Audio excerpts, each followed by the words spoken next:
I'm Matt Willis, Public Health Officer from Marin County, with an update for December 16th. There's a lot going on, and I'm going to touch on COVID-19 and flu rates and the status of treatments for both viruses. First, yesterday was the 2-year anniversary of when the COVID-19 vaccine arrived in Marin County. Now, almost 1 million shots in Marin arms later, I don't think any of us could have predicted that we'd still be prioritizing COVID vaccinations to keep up with this ever-changing virus. Nor could we have imagined how far we would leave behind our reputation as a vaccine-hesitant community and become one of the most highly vaccinated counties for all age groups, races, and ethnicities in the nation. Here's some math that points to the impact of our 2-year vaccination campaign. In Marin, we've lost about 300 of our family members and friends to COVID-19 since the start of the pandemic. That's a death rate of about 120 per 100,000 residents. Nationally, that rate is almost 3 times higher, at 330 per 100,000 residents. 1.1 million Americans have died from COVID. So here's the math. If the national death rates were the same as Marin's rate, there would have been 700,000 fewer pandemic deaths in the United States. With all the political noise about the pandemic nationally, our story makes at least one thing clear, that highly vaccinated communities simply do better. The vaccine saved local lives and livelihoods, helped keep our schools and businesses open, and will help us gather more safely. This history is relevant to our current decision-making in Marin. COVID rates continue to rise, along with influenza, and we know what works. And here's what worries me. About 40% of our residents aged 65 and older have not gotten the new bivalent booster, and only about half of our residents have gotten the flu shot. We've already seen from our own data that people who have gotten the new COVID booster are only half as likely to be hospitalized in Marin, and no one who's received the new booster has died from COVID locally. We're also experiencing one of the worst flu seasons in a long time. It's hit earlier and harder than usual, and cases continue to rise. For the first time last week, we started seeing as many people in the hospital for flu as for COVID.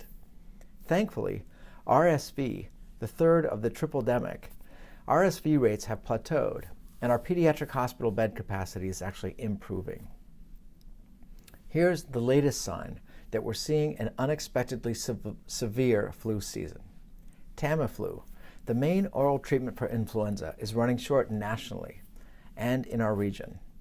Yesterday, the CDC issued an advisory to medical providers across the nation to reserve Tamiflu for those who are at highest risk for severe outcomes.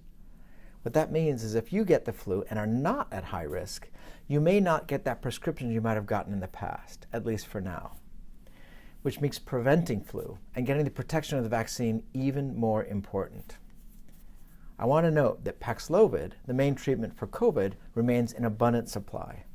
Because of its ongoing safety record and proven effectiveness, we're actually encouraging medical providers to prescribe even more liberally than before. Paxlovid reduces hospitalization risk by 90%, and there's growing evidence of its effectiveness at reducing risk for long COVID. So, to summarize, while RSV seems to have plateaued, COVID and flu transmission is clearly increasing.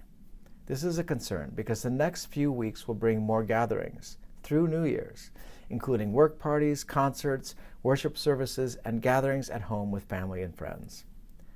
From a public health perspective, we see these as important for our social and mental well-being. So the question is, how do we gather safely? As rates rise, it's increasingly important to take simple steps to prevent transmission. And again, we know what works. Today, we celebrate 2 years of the protection of the vaccine and all the lives that were saved while we grieve those we lost. Let's remember that the best way to celebrate the holidays safely is to maintain that level of protection by getting our shots updated. It's a matter of applying the lessons we've learned to the current winter surge conditions. If you're planning a home gathering, I'll end with this shortcut to the key ingredients. First, everyone is up to date with COVID and flu vaccines.